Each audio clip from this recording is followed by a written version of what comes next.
Right, so the recording has started. So today we're going to be taking a closer look at the ancient martial art known as Tai Chi, which is one of the most recognizable Chinese martial art styles in the world.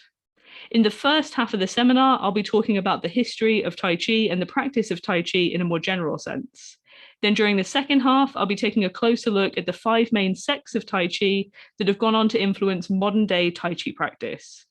So let's start our journey into its origin by dissecting what its name actually means. So I'm sure you've all seen this symbol before, and you've probably seen it at least once in reference to some kind of Chinese martial art or Chinese martial arts in some way. Most of you will know it as the yin yang symbol, but in Chinese, it's actually called the Tai Chi Tu, which you can see just here. Tai Chi, oh, I haven't put it there. Tai Chi and then Tu going up. If you are learning Chinese, it's the one for map, which means the Tai Chi diagram. Now, before you jump to any conclusions, the martial art known as Tai Chi is named after this symbol and not the other way around. If you break it down even further, the term Tai within the Tai Chi symbol means great, grand, or supreme, while the term Ji, which you can see just here, is used to describe a pole, a highest point, or an extreme. In this context, the term Tai Chi together is often translated to mean the supreme ultimate, the great ultimate, the supreme pole, the great absolute, or variations on this kind of theme. So what does that actually mean to anyone?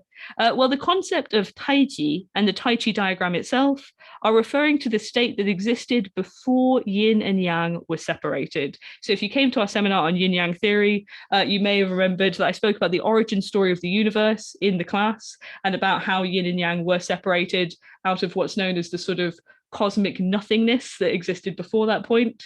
I won't rehash the whole story here, but in essence, the entire universe was once contained within a cosmological egg. During this time, the universe contained within the egg balanced itself perfectly using the opposing forces of yin and yang. It is this state of absolute oneness that existed before duality that is known as Tai Chi.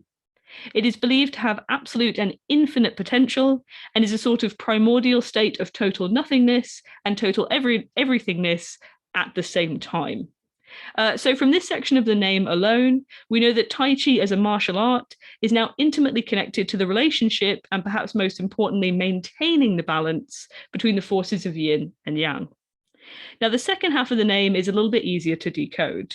The term quan simply means fist in Chinese. So in Chinese, I forgot to mention this, Tai Chi is called Tai Chi Quan for anyone who is learning Chinese.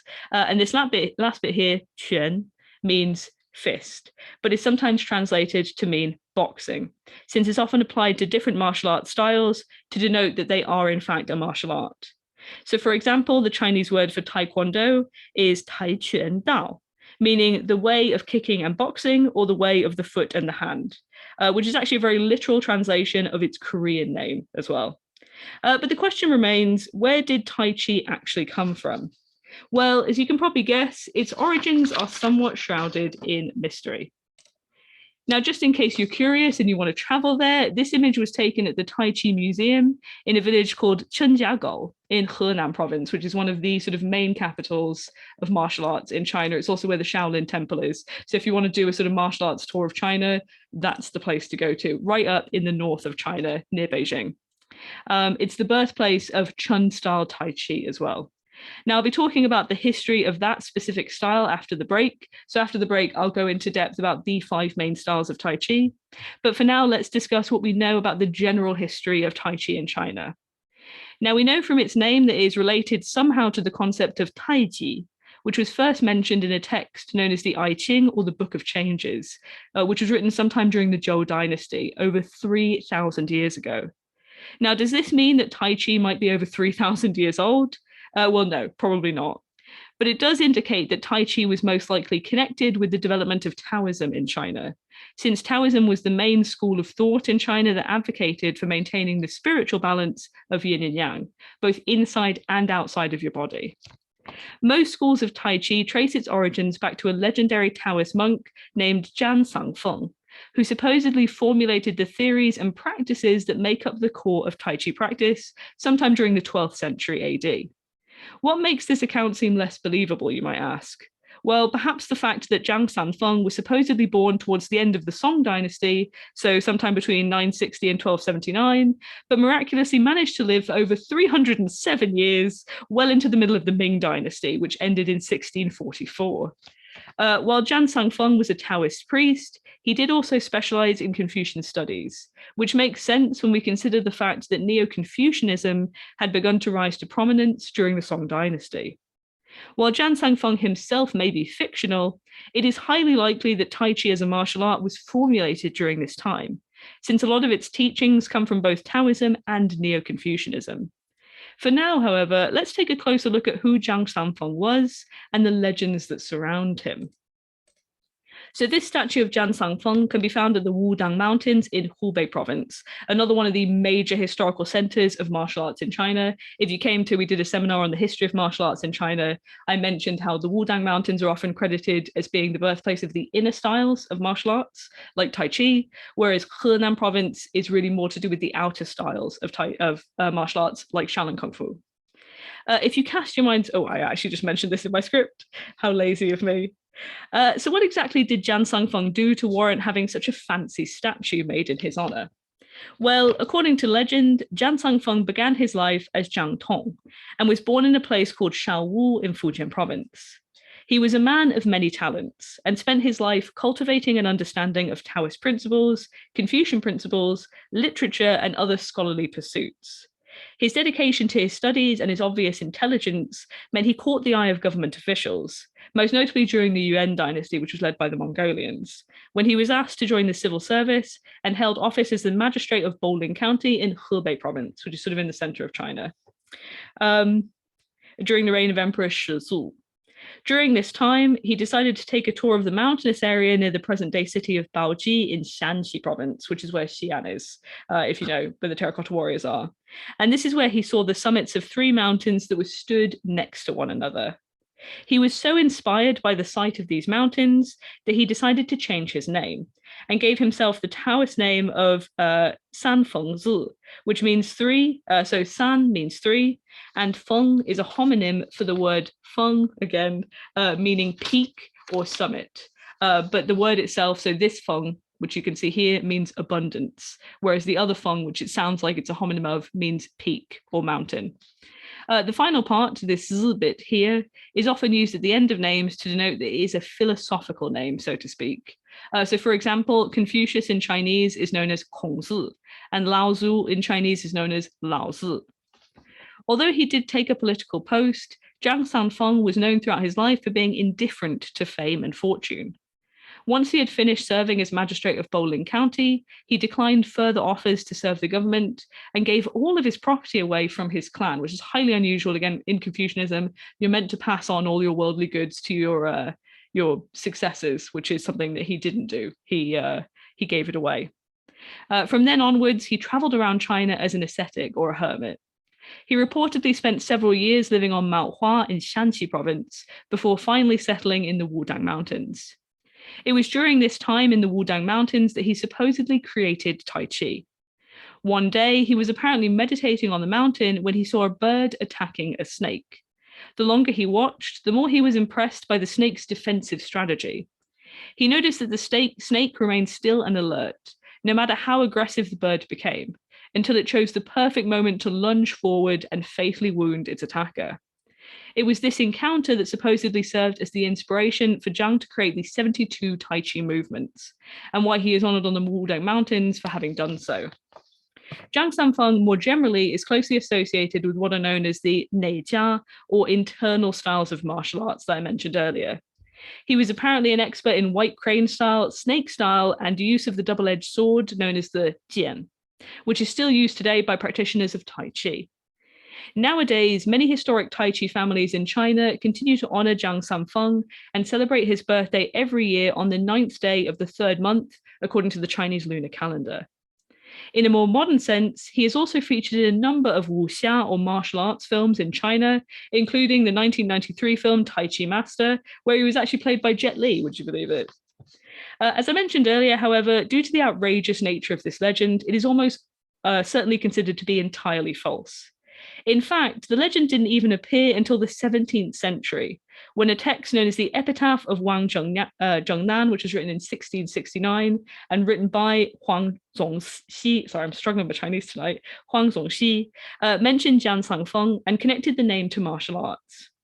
Any solid connections between Jian Sangfeng and Tai Chi didn't appear really until the 19th century, so long after he passed away.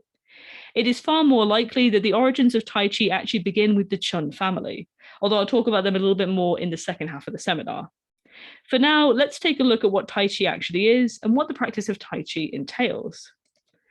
In very general terms, and again, this is a very, very sort of basic look at Tai Chi, so don't take my word for it. If you want to learn more about Tai Chi, I urge you to take Tai Chi classes. It's a lot of fun, and it's a very sort of relaxing, great sort of exercise, and also a really good way of improving your flexibility and your reflexes. This is as someone who I've done Taekwondo for about 10 years, and Tai Chi has been a really great supplemental kind of practice to that, me being a martial arts nerd. So the practice of Tai Chi can be broken down into 5 core exercises, known as Tao Lu, Nei Gong, Qi Gong, Tui Shou, and San Shou. Bear in mind that Tai Chi is classed as, again, a Nei Jia, or internal style of martial art. So the emphasis is squarely placed on the balance of yin and yang within the body and the cultivation of internal strength through specialized breathing and meditation exercises, as opposed to the cultivation of physical strength through cardio exercises and strength training that is advocated by external styles like Shaolin Kung Fu. This is not to say, however, that there is nothing physical about Tai Chi, as most of its core exercises do involve physical movement. Now, arguably the most famous and recognizable aspect of Tai Chi internationally are the use of Tao Lu, which are routines that are designed to be performed solo using your hands or a weapon, and sometimes a fan, which is, I guess, kind of classed as a weapon. These types of routines are very common throughout pretty much all styles of martial arts, whether inside or outside of China, so you've probably come across at least one of them.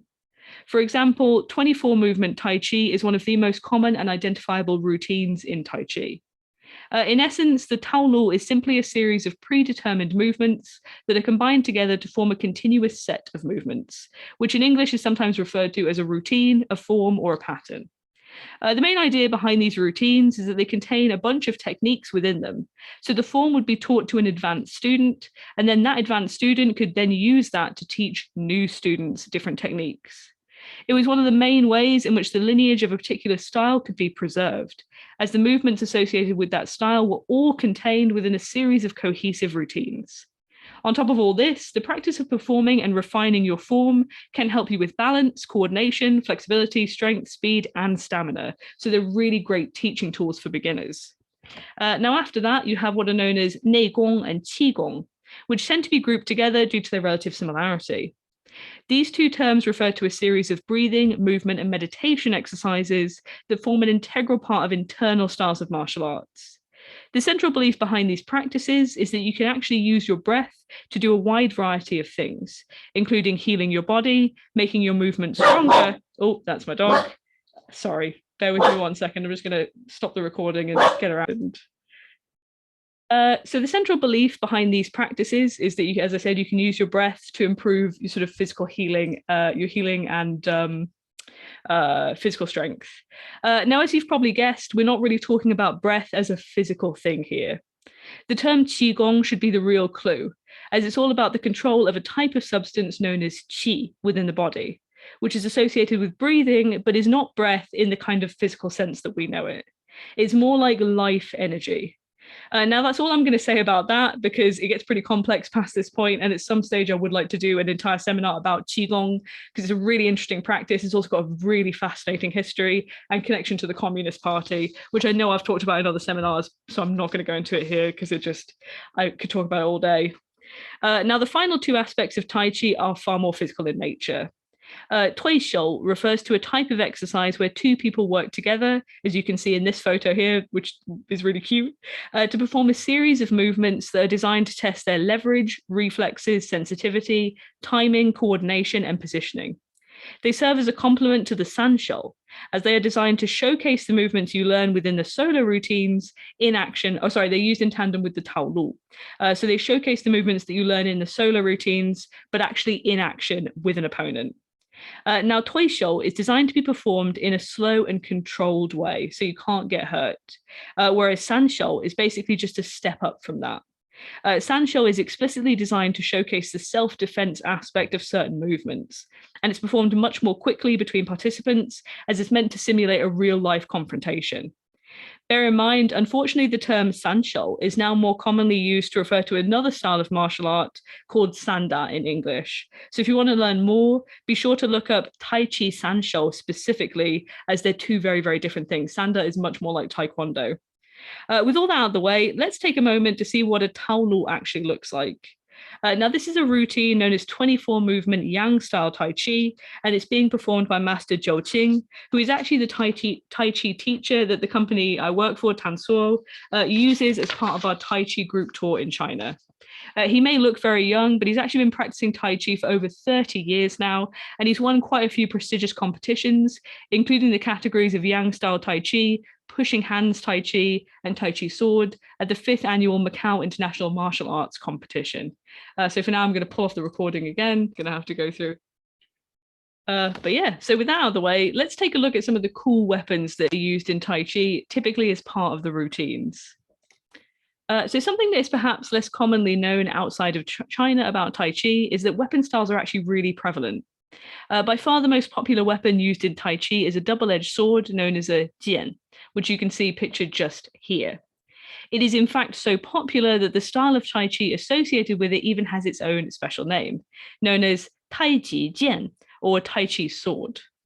The use of this type of sword actually derives from the fact that many historic Tai Chi families, who I'll talk about a bit more after the break, came from imperial military backgrounds, so their expertise with weapons bled into their martial arts teachings.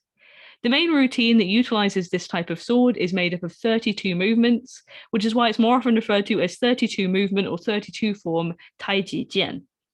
Although its use in Tai Chi only dates back to around the 19th century, the sword itself has been used in China for the past 2,500 years.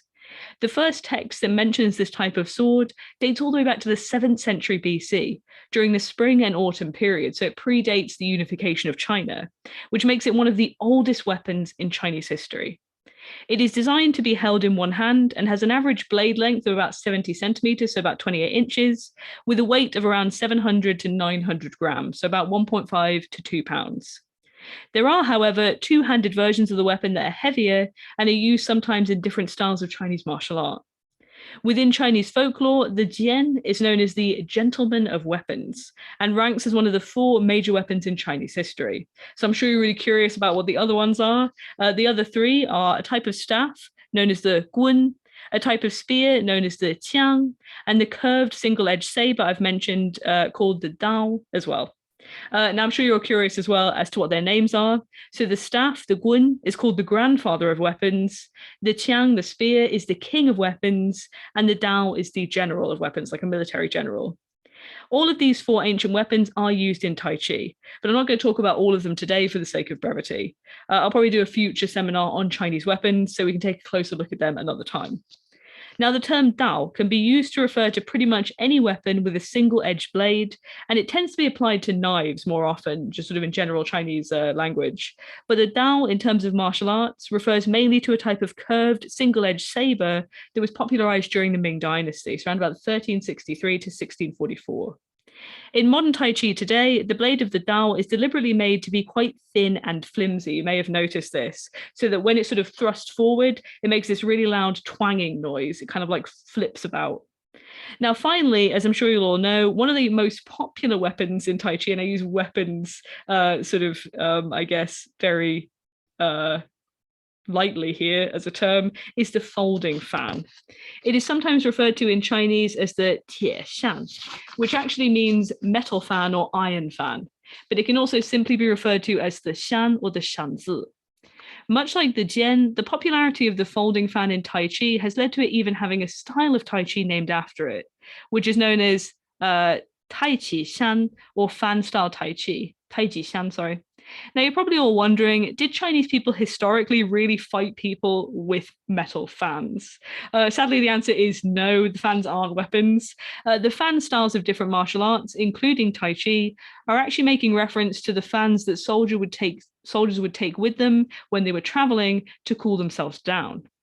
With those popular weapons out of the way, let's take a look at some of the weirder weapons that you find on offer in Tai Chi that are still used today. So first of all, apologies for the sheer ridiculousness of this photo, but it was the only one I could find of someone holding this particular weapon. Now, alongside elegant and simple weapons like the jian and the folding fan, Tai Chi has its fair share of weird and wonderful weapons. Many of these weapons are still in use today, although sadly they are more commonly used by kind of white guys in America trying to show off rather than kind of ancient Chinese Tai Chi masters. Now, the least weird group of these particular weapons are known as the Pu Dao, which is a single-edged saber that resembles the Dao that I mentioned earlier, with the only difference being that it has a much longer handle that can be around 1 to 2 meters or 3 to 6 feet in length. So think more like a polearm type of spear. It is sometimes rather darkly referred to as the horse cutter sword, as it has been speculated by historians that its long handle was designed so that the blades could be used to cut the legs out from under a horse in battle. The real strangeness comes in when we get to the Feng Huo Lun, or the fire and the wind and fire wheels, which you can see pictured here. Although they bear a great resemblance to the Indian chakrams and the Japanese shuriken or throwing stars, they were not designed to be thrown at the enemy, but were instead designed to be used as melee weapons. Now, each wheel is a flat metal ring that is on average around about 38 centimeters or 15 inches in diameter. 1/4 of the rim is made up of a padded grip that you can see just here, with a cross guard in front of it here to protect your hands. The rest of the ring has blades coming out of it that are modelled after flames, hence the name.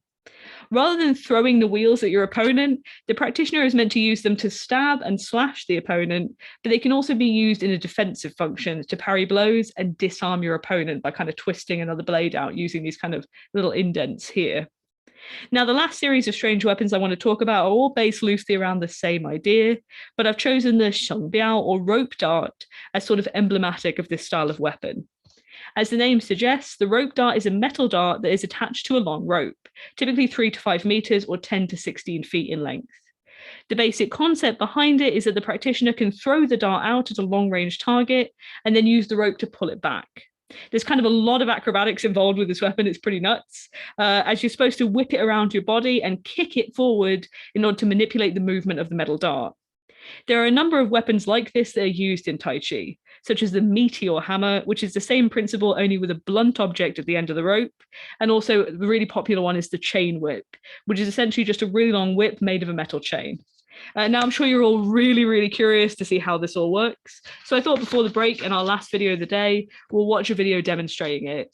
So the video I'm about to show you is of a rope dart master, but in the video, he's actually using the weapon known as the meteor hammer, which uses the same basic principle, just as I said, with a blunt object. Put him back up. Perfect. So welcome back, everyone. For now, in the second half, I'm going to be talking about the 5 main sects of Tai Chi. While there are now as many styles of Tai Chi as there are stars in the sky, all of them can be traced back to these core families and these core styles. I'll be going in chronological order, so therefore starting with the oldest style, which is known as the Chen style, or in Chinese, Chen Shi. When we talk about the origins of Tai Chi, most historians these days will credit the actual creation of Tai Chi as a martial art to the Chen family. The story begins in a place called Hangdong in Shanxi province. So next to the province where, confusingly, there are 2 provinces, Shanxi and Shanxi. Shanxi is the one where Xi'an is, where the terracotta warriors are. Next to it is the place where the Chen family comes from, which is in the north of China, north central. So this is where Chen Bu was born. Chen Bu was a skilled martial artist. In 1374, he decided to move to Wen County of Henan province, one of the epicenters of Chinese martial arts. Once he arrived, he established the village of Changyang, which means sunshine. As time went on, however, the village was renamed to Chenjiagou, with Chen referring to the family name, Jia meaning family, and Gou meaning ravine, in reference to the 3 deep ravines that were located near the village. This is where the Tai Chi Museum in China is located today because of its connection with Chen-Style Tai Chi. While the family were historically renowned for their martial arts skill, it wasn't until the arrival of ninth generation village leader named Chen Wangting that Tai Chi would actually really arrive on the scene. During the 1670s, Chen Wangting began codifying pre-existing aspects of the Chen family's style of martial arts into a curriculum made up of 7 routines. These 7 routines included 5 routines that are still used in Tai Chi today, alongside 2 other routines that are known as 108 form long fist and cannon fist. Alongside incorporating techniques from his familial style of martial arts, Cheng Wangting was heavily influenced by concepts from yin-yang theory, exercises from an ancient Taoist tradition known as Dao Yin, theories from a branch of traditional Chinese medicine known as Tui Na, the traditional medical theories surrounding life energy or qi, and the traditional Chinese medical theories associated with the meridians, which are used in acupuncture. And again, if you came to, we did a seminar on traditional Chinese medicine, you may remember some of those terms from that seminar. He was also inspired by the writings of Ming Dynasty military general Qi Jiguang. In particular, Cheng Wangting took great inspiration from a chapter on boxing techniques in Qi Jiguang's military training textbook entitled, and I'm hoping I get this, I mean, my mouth is really hurting today from all the Chinese terms, Ji Xiao Xin Chu, got it, which is known in English as New Book Recording Effective Techniques. In other words, the routines that he created were an amalgamation of ancient Chinese military fighting techniques, the mystical practices of Taoist priests, and traditional Chinese medicinal theories associated with the manipulation of life energy within the body. So sort of somewhere between sort of very kind of practical military techniques and more philosophical and spiritual techniques alongside some medicinal ideas. Thus, from its very origins, we can see that Tai Chi was associated with the concept of health and improving health, alongside its application as a martial art.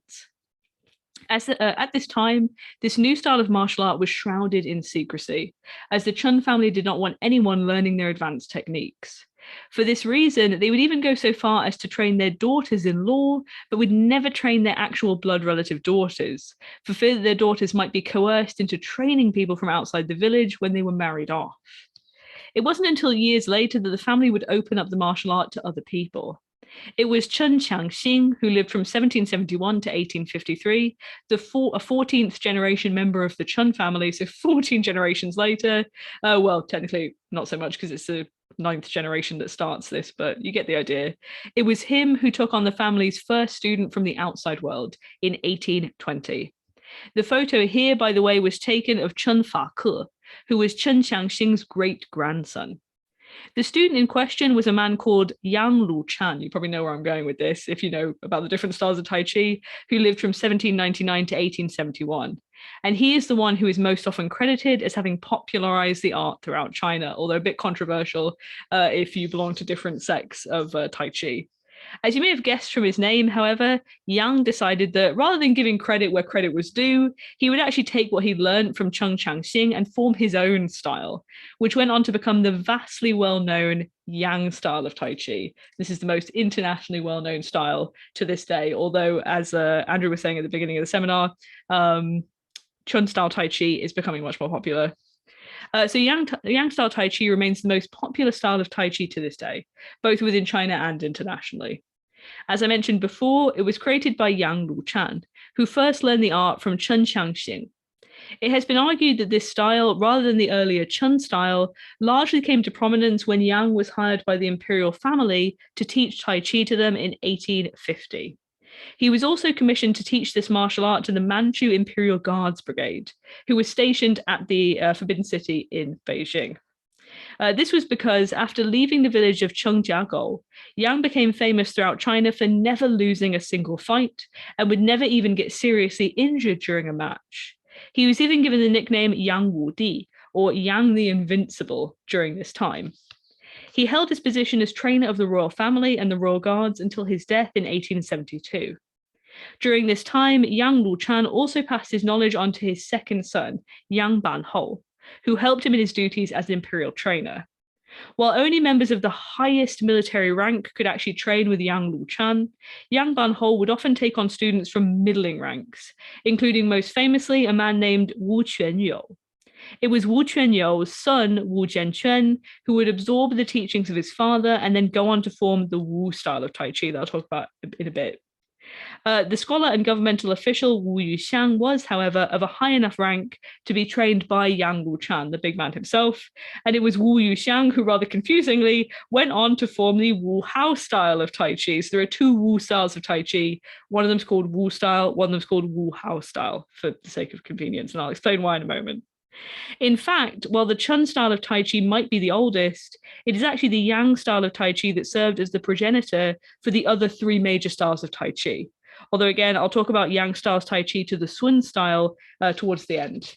So the man you see pictured here is actually Yang Chengfu, who was the grandson of Yang Luchan and is historically considered to be the most well-known teacher of the Yang style. In particular, it was Yang Chengfu who softened a lot of the vigorous training routines that he had learned from his family. So Chen-Style Tai Chi is a lot more heavy going. Yang-style Tai Chi has that much sort of softer movement to it. He also advocated for his students to use a larger frame or a Dajia style of movement, which involved large stepping movements and sweeping circular movements with the arm. It is this smooth and evenly paced style, coupled with the large frame type of movement, which has become the standard for Yang style Tai Chi to this day. And for anyone who wants to know its Chinese name, Yang Shi is how it's pronounced. As I mentioned earlier, Yang Luchan's talents were largely reserved only for the royal family or high-ranking members of the military, but there were a few exceptions. One such exception came in the form of Wu Yuxiang, who was a scholar and government official from a powerful and wealthy family. When Yang Lushan had been younger and had wanted to study martial arts with the Chen family, it was Wu Yuxiang who stepped forward and helped finance Yang Luchan's education, since Yang Luchan came from an incredibly poor background. In exchange, once he was well versed in the Chen style of Tai Chi, Yang Luchan imparted his knowledge onto Wu Yuxiang. He also introduced Wu to Chen Qingping, one of the members of the Chen family, and Wu also trained with him for a few months, so he got a sort of education in both styles of Tai Chi. Wu Yuxiang then went on to utilize what he had learned, and with the help of his nephew, Li Yiyu, he created the Wu-Hao style of Tai Chi. According to most historical accounts, it took them about 20 years to formulate this new style, which is why it's so distinctive from other styles of Tai Chi. It is characterized by its small and subtle movements, with a marked focus on balance, sensitivity to surroundings, and the internal cultivation of qi. Sadly, it is now the least popular style of Tai Chi, so I guess maybe sometimes it doesn't really help to stand out from the crowd. Since both Wu Yuxing and Li Yiyu were scholars, they also published a substantial body of writing on Tai Chi theory, which is still heralded today by Tai Chi masters from other sects as the most heavily influential text in the world of Tai Chi. In Chinese, it is known simply as Wu Shi, or the Wu style, because it is differentiated from the other Wu style by the different character for Wu, which you'll see in a moment. Since there's no historical image I could find of the Wu family, this image is actually of Master Li Fuyin, who is a master of the Wu-Hao style. Now, as is the case with so many of these styles, they eventually made their way out of the family. Li Yiyu's most famous non-family student was a man named Hao Weizhen, who was alive from 1842 to 1920, and who took the style out of the family and then passed it on to his children. So this is why in English it's most often referred to as the Wu-Hao style of Tai Chi, since the Wu family created it, but it was really the Hao family that successfully passed it down through their lineage. Most significant for our story, however, is that Hao Weizhen went on to teach a man named Sun Lutang, who would eventually go on to be the founder of the Sun style of Tai Chi. Now, as I mentioned before, I'm just going to check the chat really quickly. Oh, bye, Claire. As I mentioned before, it was Yang Luchan's son, Yang Banhou, who taught Wu Quanyou, since Wu Quanyou was only a mid-ranking member of the military and therefore didn't qualify for the direct teaching from the amazing Yang Luchan. While Wu Quanyou did teach Tai Chi during his lifetime, it was actually his son, Wu Jianquan, who is credited as the creator of the Wu style of Tai Chi. So as you can see here, different character for Wu. In fact, the very serious man you see in the photo here is Wu Jianquan. He obviously did a pretty good job because Wu-style Tai Chi currently ranks as the second most popular style of Tai Chi in the world after Yang-style Tai Chi. Now, as I mentioned earlier, Wu Quanyou was a military officer cadet of Manchu descent, and he belonged to the Yellow Banner Camp of the Qing Dynasty's 8-banner military system. So he's part of a different ethnic group to the Han Chinese people, which is where all the other Tai Chi families come from. He was stationed in the Forbidden City, where he was a hereditary officer of the Imperial Guards Brigade. Although he was briefly trained in 1850 by Yang Luchan, along with all of the other soldiers in his banner, it wasn't until 1870 that he asked to become a disciple of the Yang family, and was actually taken on in this capacity by Yang Banhou, the son. Once Wu Qianyou had completed his training, he passed on his knowledge to three main disciples: his son, who you can see here, Wu Jianquan, and two non-family students named Wang Maozhai and Guo Fen. Wang Maozhai would end up being instrumental in the dissemination of Wu-Style Tai Chi later on, as he assisted Wu Jianquan by continuing to teach Wu-Style Tai Chi in Beijing when Wu moved to Shanghai in 1928, so he could found his own teaching school. In 1935, so in relatively recent history, actually not that much now, we're in 2022, feels like it, Wu Jianquan finally established a formal teaching school in Shanghai, which became known as the Jianquan Tai Chi Association. Several of his children went on to become well-known teachers of the Wu style, including his sons Wu Gongyi and Wu Gongzao, and his daughter Wu Yinghua. In fact, following her father's death in 1942, it was actually Wu Yinghua who took the reins and became the highest-ranking instructor of the Wu style, a title that she held up until her death in 1996. Today it is her daughter Ma Haolong who serves at Ma Hailong, who serves as the current head of the Jianquan Tai Chi Association. Now, just in case you're interested, her daughter Jinie continues to teach Wu-Style Tai Chi in the UK. And if you look in the pack that I provided for this week, she actually currently offers Zoom classes, so you can learn Tai Chi from a direct descendant of its creator, which I think is pretty crazy. Now, the last and youngest style of Tai Chi is known as Sun-Style Tai Chi. As I mentioned earlier, the founder of the Sun style was a man named Sun Yutang, who you can see pictured here. He was originally trained in the Wu-Hao Style of Tai Chi by Hao Weizhen, who in turn had been a disciple of one of the style's founders, Li Yiyu. This is all getting very complex. Sorry if you don't remember all the names. Hopefully you can go back and watch the recording if you get confused. Before training under Hao Weizhen, however, Sun Yutang had trained and was considered an expert in two other internal styles of martial arts, known as Xingyi Quan and Bagua Zhang. Sorry, my voice is going now. He was also well versed in Neo-Confucian and Taoist theory, with a particular interest in the I Ching and an anthology text known as the Tai Chi Quanjing, or the Tai Chi Classics, which is made up of over 100 articles written by Tai Chi masters over the centuries about the martial art. Before developing his own style of Tai Chi, however, he also trained under Yang Shaohou and Yang Changfu of the Yang School of Tai Chi, as well as Wu Jianquan of the Wu School of Tai Chi. So he sort of trained under Wu-Hao Tai Chi, Yang Style Tai Chi, and Wu-Hao Style Tai Chi. So his Sun style is perhaps the greatest amalgamation of features from all of the pre-existing styles, kind of pulled in together. Thanks to Sun Yutang's background, the Sun style has also been heavily influenced by Xingyi Quan and Bagua Zhang, which means it is characterized by smooth flowing movements and does not have the physically more vigorous movements, such as the crouching, leaping, or power punches that are commonly associated with the other styles. The gentle nature of this style makes it ideal as a form of physical therapy. During his lifetime, he also published 5 texts on martial arts, one of which was dedicated entirely to Tai Chi and was published in 1921 under the name Tai Chi Quan Xue, or A Study of Tai Chi. As with many Tai Chi schools, he passed on his knowledge to his son Sun Zhou, God, that is a hard name to pronounce, and his daughter Sun Jianyun, who went on to become prominent teachers of the Sun style. My Chinese is terrible tonight. I'm so sorry, guys. Nowadays, Sun Wanrong, who was born in 1927 and I think is still alive, the daughter of Sun Zhou, continues to teach Sun style Tai Chi in Beijing at the grand old age of 94. She's older than 94 now. I think I did the seminar last year, so she'll be 95. Hopefully she's still alive. She also acts as the chief technical advisor for the Singapore Sun Style International Martial Arts Research Institute in Singapore. And on that note, my tongue feels very tired. We will move on. I will turn off the recording and we'll move into